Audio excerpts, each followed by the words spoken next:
जय जगन्नाथ दोस्तों। मैं सौम्य आप लोगों को स्वागत करता हूं फिर से मेरा चैनल एक्टिव और अब। तो जैसे कि हम लोग पिछले वीडियो में देख चुके थे एसबीआई पीओ के लिए हर तरह का डिटेल्स। तो मैंने बोला था अगले वीडियो मेरा आने वाला है कि हम लोग फॉर्म अप्लाई कैसे करें सही तरीके से। तो चलिए आज की इस वीडियो में हम लोग जानते हैं एसबीआई पीओ का फॉर्म सही तरीके से कैसे अप्लाई करना है। तो चलिए शुरू करते हैं आज का वीडियो।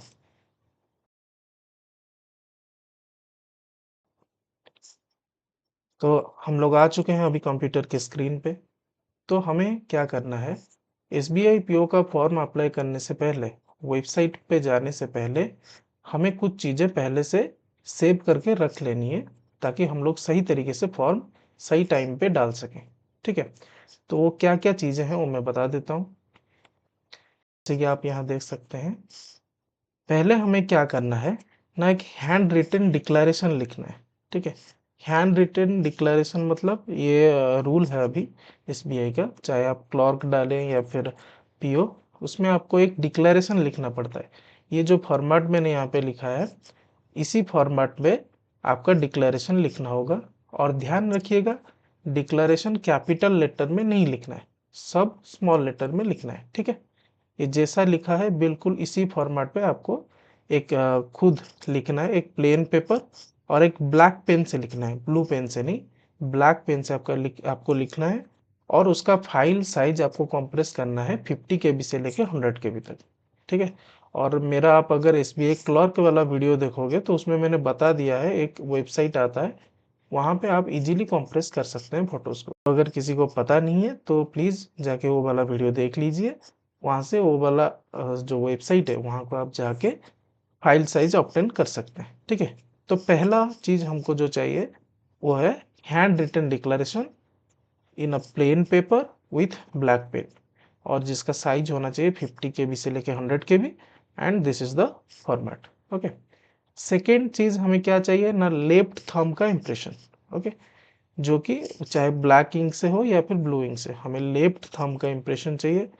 कोई कितने बच्चे राइट थंब का देते हैं, नहीं, राइट थंब नहीं देना है आप लोगों को, लेफ्ट थंब ही देना है। अगर किसी का डिसेबिलिटी है, मतलब किसी का लेफ्ट हैंड है ही नहीं, तो वो राइट थंब से दे सकते हैं। ठीक है, तो जिसका फाइल साइज आपको रखना है 20 केबी से लेके 50 केबी तक। उसके बाद एक फोटोग्राफ पासपोर्ट साइज, उसका फाइल साइज आपको 20 केबी से 50 केबी तक रखना है। उसके बाद एक सिग्नेचर करना है, और सिग्नेचर भी आपको ध्यान रखना है, आपको कैपिटल लेटर्स में नहीं करना है, ओनली स्मॉल लेटर्स में करना है, और वो भी ब्लैक पेन से, जिसका फाइल साइज आपको हो जाएगा 10 केबी से लेके 20 केबी। तो बिफोर गोइंग टू वेबसाइट ये सब कुछ चीज़ें हैं जिसे आप लोगों को रेडी करके रख लेनी है। ठीक है, उसके बाद जैसे कि मैंने यहाँ पे फोल्डर में रख लिया है पहले से, declaration, photograph, signature and thumb impression, और ये आपको कॉम्प्रेस करके पहले से रख लेना है साइड में। ओके, उसके बाद हम लोग बढ़ते हैं कि अभी फॉर्म कैसे डालना। ठीक है, चलिए देखते हैं। तो पहले आपको कोई सा भी ब्राउज़र खोल लेनी है, चाहे क्रोम हो, फायरफॉक्स हो, कुछ भी आपको खोल लेना है। और खोलने के बाद उधर टाइप करना है आपको एसबीआई पीओ। सर्च करने के बाद आपका ये वाला पेज आ जाएगा। इसमें आप ये जो पहला वाला साइट है इसको भी ओपन कर सकते हैं, इसको भी ओपन कर सकते हैं। आप इसे कीजिए, मैंने ये वाला किया है। इसे आप जब क्लिक करेंगे तो ये वाला आपका इंटरफेस आ जाएगा। अब इधर आपको करना क्या है, आप चाहे तो नीचे अप्लाई नाउ बड़ा सा होगा, उधर क्लिक करके आप जा सकते हैं, या फिर आप क्या कर सकते हैं ना, यहाँ पे जो लेटेस्ट अनाउंसमेंट्स है इसे क्लिक कर लीजिए आप। ओके, क्लिक करने के बाद ये जो डॉट है इतना सारा, आपको पहले डॉट पे क्लिक करना है, और यहाँ पे पढ़ना है रिक्रूटमेंट ऑफ प्रोबेशनरी ऑफिसर। ये आएगा, ये जो एडवर्टाइजमेंट नंबर भी आप चेक कर लेना। जब ये आएगा तो आपको इधर अप्लाई ऑनलाइन पे क्लिक कर लेना है। ठीक है, जब आप अप्लाई ऑनलाइन पे क्लिक करेंगे तो आपका ये वाला पेज ओपन हो जाएगा। इसका डायरेक्ट लिंक भी मैं डिस्क्रिप्शन में दे दूंगा, आप वहाँ से क्लिक करके आ जाइएगा। ठीक है, तो हर स्टूडेंट मेनली न्यू रजिस्ट्रेशन ही करना पड़ता है सबको। अगर किसी ने रजिस्ट्रेशन कर लिया है और उसको पेमेंट में दिक्कत आ रहा है, या फिर कुछ कोई एक पर्टिकुलर पेज पे दिक्कत आ रही है, तो आप वेट कीजिए, वीडियो के एंड तक आपको पता चल जाएगा। हम लोग अभी स्टार्ट करते हैं न्यू रजिस्ट्रेशन से। ठीक है, तो आपको इधर क्लिक फॉर न्यू रजिस्ट्रेशन पे क्लिक करना है। उसके बाद आपका ये वाला इंटरफेस खुल जाएगा। यहाँ पे आप देख लीजिए, फर्स्ट नेम, आपको अपना नेम का फर्स्ट नेम आपको इधर लिखना है, इधर कॉन्फर्म करना है। अगर मिडिल नेम है, जैसे कि कुमार हो जाता है ऐसा, अगर मिडिल नेम कुछ है तो इधर लिखना है, अगर नहीं है तो टाइटल लिखना है बस, ठीक है। और इधर फुल नेम अपने आप आ जाएगा। उसके बाद आपका नंबर देना है। ये जो नंबर है आपको ये ध्यान में रखना है, ये नंबर एक्टिव होना चाहिए, मतलब इसमें नोटिफिकेशन आएगा वगैरह कुछ, तो ये एक्टिव होना चाहिए। इधर कॉन्फर्म करना है same mobile number. Alternative mobile number ये मतलब मैंडेटरी नहीं है, आप चाहे तो दे सकते हैं या फिर नहीं भी दे सकते हैं, स्किप भी कर सकते हैं, ठीक है। ईमेल आईडी, इधर आपको सिर्फ अपना ईमेल लिखना है। इधर जो है, इधर डोमेन नेम पे आपको @ तो पहले से है ना इधर, तो इधर gmail.com सिलेक्ट करना है और इधर कॉन्फर्म ईमेल पे आपको पूरा ईमेल लिखना है और इधर कैप्चा आप देख के यहाँ से सेव एंड नेक्स्ट कर सकते हैं, ठीक है। करने से आपका ये वाला पॉपअप नोटिफिकेशन आएगा। ओके, ये कुछ नहीं है, बस ये बोल रहा है कि आपने जो डाला है इधर वो सही है कि नहीं, तो सही तो है, आप ओके कर लेंगे, ठीक है। बाद आपका ये वाला इंटरफेस आ जाएगा, ठीक है। और इधर आपका registration number and password show करेगा और आपके जो आपने जो नंबर दिया होगा ना उस पर चला भी जाएगा मैसेज, ठीक है। तो ऐसा वेलकम करके आएगा इधर। सो आपको इधर क्या करना है, मैंने पहले से बोला था आपको कुछ चीज़ें पहले से सेव करके रख लेना है। तो इधर आपको मांग रहा है क्या ना, फोटोग्राफ एंड सिग्नेचर। तो आपने जो फोटोग्राफ और सिग्नेचर कंप्रेस करके फोटो उठा के रखा होगा, इधर उसको आप लोगों को अपलोड करना है। चूज फाइल पे क्लिक करके और यहाँ पे ये जो यहाँ पे टिक करना पड़ेगा कि I confirm that this is my valid photo, ठीक है। और यहाँ पे भी वैलिड सिग्नेचर आपको कॉन्फर्म करना पड़ेगा, 2 टिक, यहाँ पे एक टिक, यहाँ पे एक टिक। अपलोड करने के बाद फिर आप इधर से नेक्स्ट कर लीजिए। उसके बाद आप देख सकते हैं ऐसा इंटरफेस आएगा। आपका फोटो इधर डिस्प्ले करेगा और सिग्नेचर यहाँ पे देखिए, ये सिग्नेचर यहाँ पे गलत है, गलत मतलब ये कैपिटल लेटर में है, लेकिन आपको कैपिटल लेटर में सिग्नेचर नहीं करना है, ठीक है। अगर आप करते हैं तो ऐसा चांस है कि आपका एप्लीकेशन रिजेक्ट हो सकता है। और ये जो बैंक का एप्लीकेशन है, ये इसका जो फीस होता है 750 रुपीज़ है जनरल के लिए, और ये नॉन रिफंडेबल है। तो अगर आपका एप्लीकेशन रिजेक्ट होता है ना, तो पैसा वापस भी नहीं आने वाला। तो जब भर रहे हैं तो रूल के हिसाब से ठीक से भरिए, ठीक है। इसके बाद आपको नेक्स्ट करना है। नेक्स्ट करने के बाद थर्ड वाला इंटरफेस आपका ऐसा आएगा। यहाँ पे अपना हर तरह का डिटेल्स डाल देना है, ठीक है। जैसे कि बेसिक डिटेल्स में पूछ रहा है कैटेगरी कौन सा है, हमने ओबीसी डाला है। जिसका जनरल है वो जनरल डालेगा, SC ST होने से SC ST या फिर EWS डालना है, ठीक है। सब कास्ट आपको डालना है, सब कास्ट आपके जो कास्ट सर्टिफिकेट आपका है उधर मेंशन होगा, आप देख लीजिए, ठीक है। इसके बाद अगर कोई EWS से है तो ये पढ़ के इधर टिक करना है। बाकी लोग ये अपने आप डिसेबल हो जाएगा अगर आप अलग कुछ चूज करते हैं तो, ठीक है। Are you a person with benchmark disability, अगर आप में कोई डिसेबिलिटी है जो यहाँ पे मेंशन है, आप यस कर सकते हैं। अगर आप यस करते हैं तो नीचे उसका इंफॉर्मेशन आपको डालना पड़ेगा। मैंने नो किया हुआ है तो ये सब पहले से बंद है, ठीक है। ये सब पहले से बंद है, इधर हम कुछ चूज नहीं कर सकते क्योंकि मैंने पहले से नो मार के रखा है। उसके बाद यहाँ पे है are you a person with a specified disability, यहाँ पे डिसेबिलिटी का टाइप है। यहाँ पे भी बहुत सारा क्वेश्चन पूछा है वही डिसेबिलिटी को लेके, यहाँ पे भी है। तो हमारा तो कोई डिसेबिलिटी फिलहाल नहीं है, जिनका है वो पढ़ के यस कर सकते हैं, हमारा नहीं है तो नो कर रहे हैं हम। उसके बाद यहाँ पे भी कुछ नहीं करना, मतलब अगर आप यहाँ यस करते हैं तो ये डिटेल जरूरी है, ओके। उसके बाद यहाँ पे रिलीजियन आपको चूज करना है, हिंदू, मुस्लिम, क्रिश्चियन, आपको इधर से चूज करना है, okay. Whether you belong to religious minority community, आपने जो रिलीजन चूज किया है अगर वो माइनॉरिटी कम्युनिटी से बिलोंग करता है तो आपको यहाँ पे यस करना है, नहीं तो नो। कोई अगर एक सर्विसमैन है तो लोग यहाँ पे यस कर सकते हैं, अगर हैं तो इधर आपको डिटेल्स देना पड़ेगा, पीरियड ऑफ सर्विस कितना है। और यहाँ पे एक आप देख सकते हैं, please mention the number of occasions on which you have applied for the examination for recruitment of probationary officer in SBI, okay. ये जो पूरा यहाँ पे लिखा है उसका मतलब ये है कि आपने पहले कितने अटेम्प्ट दे चुके हैं एसबीआई पीओ का। ठीक है, अगर आपने पहले से कुछ अटेम्प्ट्स दिए हैं, मैंने प्रीवियस वीडियो में जिसमें मैंने एसबीआई पीओ का हर डिटेल्स मैंने समझाई, वहाँ पे मैंने बताया हुआ है कौन से कैटेगरी के लोग कितने अटेम्प्ट्स दे सकते हैं।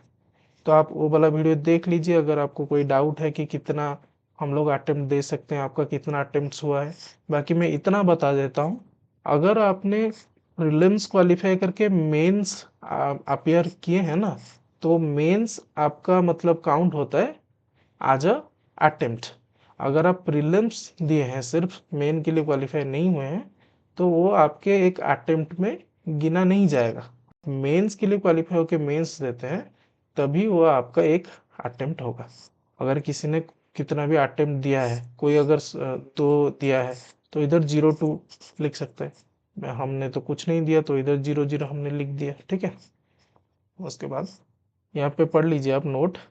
Please note that if the above declaration is found to be wrong at any point of time, the applicant's candidature will stand cancelled. Okay, अब ये जो भी आपने इधर डाटा आप जो डाल रहे हैं, अगर आपने गलती कोई गलत डाटा डाल दिया है जो कि बाद में वेरीफाई होते टाइम पकड़ा गया कि आपने गलत डाला है, तो आपका जो है मतलब एप्लीकेशन है वो कैंसिल कर दिया जाएगा। नहीं तो अगर आप एग्जाम देके सिलेक्ट भी हो चुके हैं ना, तो उसके बाद भी आपको डिसमिस कर दिया जाएगा। तो जब भी आप फॉर्म भर रहे हैं, पूरे होशो हवास में अच्छे से डालिए। ठीक है, उसके बाद यहाँ पे पढ़ सकते हैं, do you have record of default in repayment. अगर आपके नाम पे कोई लोन है जो कि डिफॉल्ट है, या फिर आप पेमेंट ठीक से नहीं किए हैं, ऐसा कुछ है, तो आप इधर यस करिए या फिर नो। ठीक है, बैंक का एग्जाम है ना, तो पूछता है इस। उसके बाद ये सब हमने नो किया हुआ है। Do you have adverse report, are you an employ of State Bank of India. अगर आप एम्प्लॉय हैं, पहले से काम कर रहे हैं, चाहे क्लरिकल में हो या फिर ऑफिसर कैडर में हो, तो आपको इधर यस करना है या फिर नो करना है। ठीक है, और ये प्लीज आंसर वाला पहले से डिसेबल होके आया था, तो इधर कुछ नहीं करना। इधर पैन नंबर आपका है, अगर पैन तो आप डाल सकते हैं, अगर है फिर भी नहीं डालना चाहते तो वो भी सही है, क्योंकि ये मैंडेटरी नहीं है। ठीक है, उसके बाद नेशनलिटी आपका इंडियन अपने आप आ जाएगा। इधर आपको चूज करना है जो प्रीलिम्स एग्जाम आपका होगा, उसका एग्जामिनेशन सेंटर आपको कौन सा रखना है। ठीक है, हमने इधर स्टेट चूज किया है उड़ीसा, उसका स्टेट कोड पहले से अपने आप आ जाएगा। आप जो भी स्टेट चूज करेंगे, उसका जो स्टेट कोड है अपने आप आ जाएगा। उसके बाद जो स्टेट आप चूज किए होंगे, उसके अंदर का जो सिटी है जहाँ जहाँ पे सेंटर है आप एग्जाम दे सकते हैं, इधर उसका लिस्ट आ जाएगा। हमने भुवनेश्वर सिलेक्ट किया हुआ है। ठीक उसी तरह मेंस का भी इधर चूज करना है, हमने उड़ीसा, उसका state code and Bhubaneswar select किया हुआ है।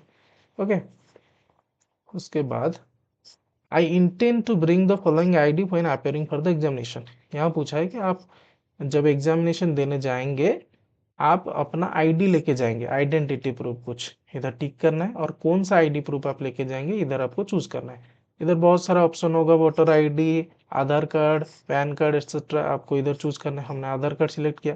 जो डॉक्यूमेंट आप इधर सिलेक्ट करेंगे, इधर उसका नंबर दे देना है। अगर आधार कार्ड सिलेक्ट करते हैं तो आधार कार्ड का नंबर, अगर पैन कार्ड सिलेक्ट करते हैं तो पैन कार्ड का नंबर। ठीक है, उसके बाद इधर डेट ऑफ बर्थ डालना है आपको अपना। ठीक है, उसके बाद इधर आपका एज अपने आप आ जाएगा, कितने एज के हैं आप। जेंडर सिलेक्ट करना है, अगर आपका कोई ट्विन ब्रदर सिस्टर है तो इधर यस करना है, वरना नो करना है। अगर हैं तो इधर आप उनका डिटेल देंगे, नाम और उनका जेंडर क्या है। मैरिटल स्टेटस, आप शादीशुदा हैं या नहीं, इधर करना है। उसके बाद आपका पिताजी का नाम, पिताजी का नाम, उनका मिडिल नेम एंड उनका last name, same mother's name, mother's middle name and last name. Okay, उसके बाद अगर स्पाउस कुछ हैं तो उनका भी आप दे सकते हैं। उसके बाद आप सिंपली अपना एड्रेस देंगे जो आधार कार्ड में है, वही आप इधर डालेंगे, और डिस्ट्रिक्ट एंड स्टेट पिन डालेंगे, और यहाँ पे टिक कर देना अगर आपका जो correspondence address and permanent address अगर सेम है, तो इधर टिक कर लेना, अपने आप इधर पेस्ट हो जाएगा। उसके बाद इधर choose the address for GST invoicing. आप जो अभी पेमेंट करेंगे 750 रुपीज़, या फिर जो जनरल है और ओबीसी है उनके लिए 750 है, बाकी एससी एसटी के लिए फ्री ऑफ कॉस्ट है। तो आपको आप जो पे करेंगे ना, तो उसका GST invoicing state, GST invoicing state है उड़ीसा, और कौन सा एड्रेस पे, तो आप परमानेंट एड्रेस क्लिक कर दीजिए। अगर आपका दोनों सेम है तो, अगर अलग अलग है तो कौन से एड्रेस पे आप इनवॉइस जो बिल है वो बनाना चाहते हैं, आप इधर सिलेक्ट करिएगा। ठीक है, इधर आपका पेमेंट आ जाएगा। ये वाले को आप इग्नोर कीजिए, वो मैंने गलत डाला था तो ये आ रहा है। अगर आप भी कुछ गलत डाल रहे होंगे, मतलब कुछ छूट गया अगर आपसे, तो ये वाला आएगा। और ध्यान रखिए ये सब आप सही से कंप्लीट करने के बाद आपको सेव एंड नेक्स्ट नहीं करना है, आपको वैलिडेट योर डिटेल्स करना है। उसके बाद आपका ऊपर एक पॉपअप आएगा, उस पर ओके करना है, उसके बाद जाके सेव एंड नेक्स्ट करना है। ठीक है, करने के बाद आपका ये वाला आ जाएगा जहाँ पे आपको एजुकेशनल क्वालिफिकेशन डालना है। ओके, सो हमने इधर डाला है ग्रेजुएशन। जो ग्रेजुएशन आपको डालना है, आपको स्ट्रीम डालना है, कॉलेज का नाम डालना है, उसके बाद कहाँ पे है वो कॉलेज डालना है, आप कौन से ईयर पे पास किए हैं, अगर पास कर चुके हैं तो इधर पास, या फिर आप पेयर्ड आपको करना है। अगर आप पास नहीं किए हैं, फाइनल ईयर पे हैं, तो भी आप एग्ज़ाम दे सकते हैं, मैंने पहले से बोला हुआ है। लेकिन आपको ये ध्यान में रखना, ये जो डेट है, इस डेट से पहले आपको, मतलब आपका जो रिजल्ट है वो पब्लिश हो जाना चाहिए। क्योंकि अगर आप एग्ज़ाम क्वालिफाई करते हैं, उसके बाद आपको जो सर्टिफिकेट है ना वो लेके जाना पड़ता है उधर। तो ये डेट को देख के आपको इधर अपेयर करना है। अगर आप अप्लाई कर लेते हैं लेकिन आपका रिजल्ट नहीं भी आता है, जो लोग फाइनल ईयर में नहीं है उससे पहले वाले जो हैं, अगर वो भी डालना चाहते हैं वो डाल सकते हैं, लेकिन उनका सिलेक्शन नहीं होगा। ठीक है, एग्ज़ाम ऐसे ही दे सकते हैं। बाकी वो लोग ना ही डाले तो अच्छा है, वो प्रिपेयर करें। ठीक है, बाकी फाइनल ईयर वाले डाल सकते हैं बिंदास, क्योंकि इससे पहले उनका रिजल्ट आ ही जाता है। तो इधर डेट ऑफ पासिंग डालना है, कब आप पास किए हैं, जो लोग पास कर चुके हैं, मार्क्स डालना है परसेंटेज में, और ग्रेड डालना है। उसके बाद इधर है इंटीग्रेटेड डुअल डिग्री। जो लोग इंटीग्रेटेड कोर्स करते हैं, जैसा बीएड हो गया या डिस्टेंस में कुछ करते हैं, इंटीग्रेटेड मतलब एक डिग्री के साथ अगर आप कोई और डिग्री कर रहे हैं, तो इधर उसका डिटेल्स दे सकते हैं आप। पोस्ट ग्रेजुएशन अगर आप पीजी कर रहे हैं, ग्रेजुएशन का भी डालना, अगर इंटीग्रेटेड है तो इसका डालना, नहीं तो नहीं। नहीं तो पीजी अगर आप कर रहे हैं तो पीजी का डालना है। ठीक है, उसके बाद इधर है प्री एग्जाम ट्रेनिंग के लिए। जो लोग प्री एग्जाम ट्रेनिंग के लिए इंटरेस्टेड हैं, इधर यस कीजिए, नहीं तो नो कीजिए। प्री एग्जाम ट्रेनिंग मतलब एग्जाम से पहले, सेम जैसे आप मॉक टेस्ट देते हैं ना, उसी तरह एग्जाम से पहले आपको ऑनलाइन शायद होता है ये, ऑनलाइन आपको एक टेस्ट कंडक्ट किया जाएगा, जस्ट फॉर प्रैक्टिस। ओके, अगर आप करना चाहते हैं, बाय द वे मैं श्योर नहीं हूँ ऑनलाइन है, आप लोग चेक कर सकते हैं, या फिर मैं चेक करके बोल दूंगा, कमेंट पे पिन कर दूंगा। अगर आप इंटरेस्टेड हैं, और ये वैलिड है किन के लिए ना, SC ST OBC PWD के लिए। तो अगर आप इंटरेस्टेड हैं तो यस कीजिए, या फिर नो कीजिए। मैंने नो किया हुआ है। अगर आप यस करते हैं तो इधर आपको देना पड़ेगा कौन से स्टेट पे आप करना चाहते हैं और कौन से सेंटर पे। Okay, if conducted through physical classes, मतलब फिजिकली भी हो सकता है, ऑनलाइन भी हो सकता है। अगर फिजिकली हुआ तो आप इधर अपना कौन से सेंटर पे आप देना चाहते हैं इधर सिलेक्ट करना है। बाकी इधर लैंग्वेजेस, आपको कौन कौन सा लैंग्वेज आता है, इधर वो लैंग्वेज लिखना है आपको। और आपको पढ़ना भी आता है, लिखना भी आता है, बोलना भी आता है, तो टिक करना है। अगर कोई लैंग्वेज आपको पढ़ना आता है लेकिन लिखना नहीं आता या बोलना नहीं आता, तो सिर्फ पढ़ने पे आपको क्लिक करना है। ओके, इसके बाद आपको validate your details, then popup में ओके करके सेव एंड नेक्स्ट। ओके, ये सब खत्म होने के बाद आपका ये पूरा रजिस्ट्रेशन फॉर्म, जो जो भी आपने इंफॉर्मेशन डाला है, वो ये वाले फॉर्म में, ऐसा फॉर्मेट में आ जाएगा। ठीक है, आपको क्या करना है ना, इसके बाद का जो प्रोसीजर है, वहां से आप और बैक आके कुछ एडिट नहीं कर सकते। अगर आपने गलती से कोई डाटा भूल डाल दिया है, तो आप फिर से आके उसको एडिट नहीं कर सकते। इसके बाद जो प्रोसेस है, तो आपको यहीं पे अच्छे से, ये जो जो भी आपने डिटेल्स डाला है, यहाँ पे अच्छे से आपको पढ़ लेना है। नेम का स्पेलिंग, पिताजी का नेम का स्पेलिंग, एड्रेस, बाकी की जितना भी आपने इधर डाला है, सब आपको देख लेना है ठीक से। अगर कोई चीज़ गलत है तो आप बैक जाके वो वाला आप फिर से एडिट करके वैलिडेट कर सकते हैं, सेव एंड नेक्स्ट कर सकते हैं। ओके, सब अच्छे से पढ़ने के बाद ऐसा इंटरफेस आपका आ जाएगा। सब जो भी आपने भरा है अभी तक वो सब आ जाएगा। ठीक है, उसके बाद आपको क्या करना है ना, यहाँ पे एक डिक्लेरेशन है। I hereby declare that all the statements made in this application are true, complete and correct to the best of my knowledge and belief. I understand that in the event of any information being found untrue or incorrect at any stage, or I am not satisfying any of the eligibility criteria stipulated, and also in case of creating influence or undue pressure regarding recruitment shall stand amount to cancellation by my candidature. तो आपको इधर declaration basically जैसे आपने hand written declaration लिखा होगा, same आपको इधर declare करना है कि ये सब सही है to the best of my knowledge. I agree पे टिक करना है।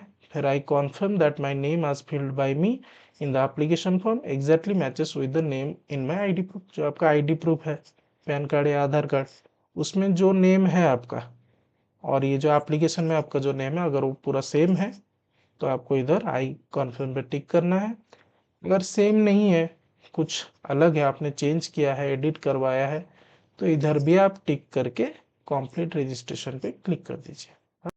तो कंप्लीट रजिस्ट्रेशन पे क्लिक करने के बाद ये वाला इंटरफेस आएगा। इधर आपको क्या करना है ना, जो आपने पहले से लेफ्ट थंब इम्प्रेशन का फोटो रखा है, हैंड रिटन डिक्लेरेशन का रखा है, इसको आपको इधर अपलोड कर लेना है।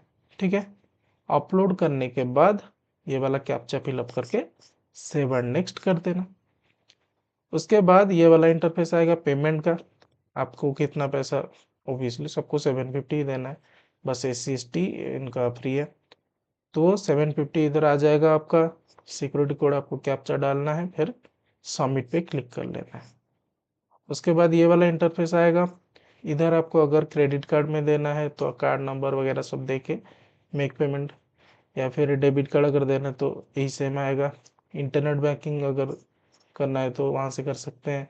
वॉलेट या कैश कार्ड अगर आप करना है तो कर सकते हैं, नहीं तो अगर QR से, most of the students QR से करते हैं, सबके पास तो आजकल स्मार्टफोन है, फ़ोन पे वगैरह चलाते हैं।